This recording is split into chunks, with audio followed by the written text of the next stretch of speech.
آپ ذرا سے کمزور بنیں گے تو ساری دنیا آپ پر اپنی طاقت کے رعب جمائے گی۔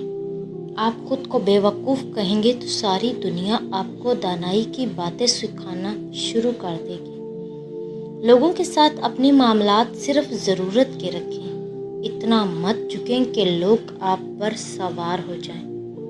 نوح کی طرح یقین رکھو اللہ پر، بالکل ویسے ہی جب نوح علیہ السلام کو شکست اپنے سامنے نظر آ رہی تھی، تب انہوں نے اللہ سے مدد کی التجا کی، اور جانتے ہو اللہ نے مدد کیسے بھیجی؟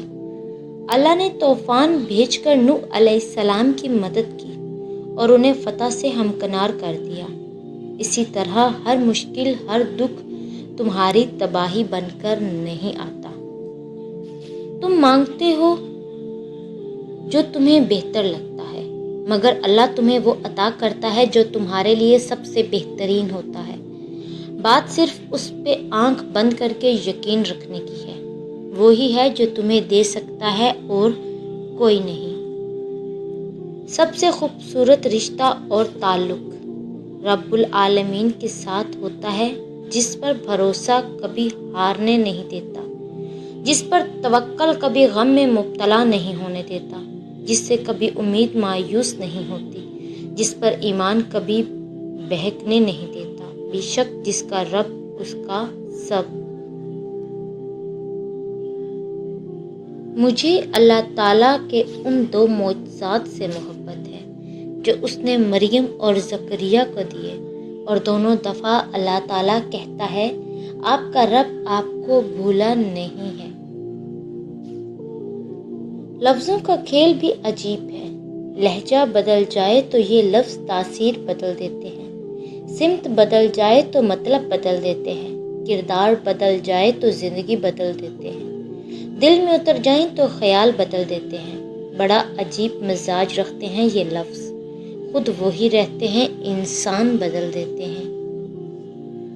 چاہتے ہو نا کہ تمہاری دعائیں قبول ہوں تو پھر اپنا صبر ٹوٹنے مت دینا اور اللہ پر توکل رکھنا، کیونکہ جب وہ کن فرمائے گا تو فیکون ہو جائے گا اور تمہارے غم مٹ جائیں گے۔ اللہ تو تمہاری ہر دعائیں سنتا ہے، لیکن اللہ تمہیں عطا اسی وقت کرتا ہے جب وقت بہتر ہوتا ہے، کیونکہ جو باتیں وہ جانتا ہے وہ تم نہیں جانتے ہو، تو بس اس سے مانگو یقین کے ساتھ اور ہر نہیں مانو۔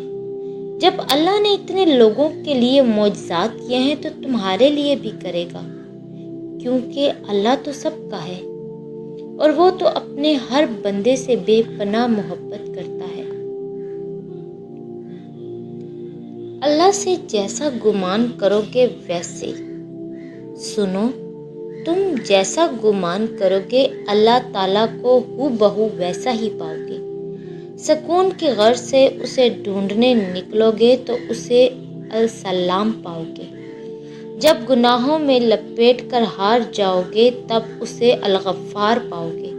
جب سارے دروازے بند ہو جائیں گے تم پر تب تم اسے الفتاح پاؤ گے۔ جب تم یقین کے ساتھ اس کے روبرو دعاؤں کے لیے ہاتھ اٹھاؤ گے تب اسے المجیب پاؤ گے۔ جب اسے معاملات کا فیصلہ اس پہ چھوڑ دو گے تو اسے الحکیم پاؤ گے۔ جب اپنی من پسند چیز اس کی حفاظت میں چھوڑو گے تب اسے الحفیظ پاؤ گے۔ جب دنیا کی ساری محبتیں تمہیں رد کر دیں گی تب اسے الودود پاؤ گے۔ اور وہ تمہارے دل کے نہاں خانوں میں چھپی وہ سرگوشیاں بھی جانتا ہے، جو ان کہے راز، وہ بن مانگی خواہشیں، وہ بے نور آرزوئیں، اور وہ سب کچھ جو کہیں دور اندر تمنا کرتے ہو مگر کہتے نہیں، مانتے نہیں، وہ تو سب جانتا ہے نا۔ تم کچھ نہ بھی کہو، بس اس کے سامنے ہاتھ پھیلا دو یا اظہار بے بسی کر دو، بس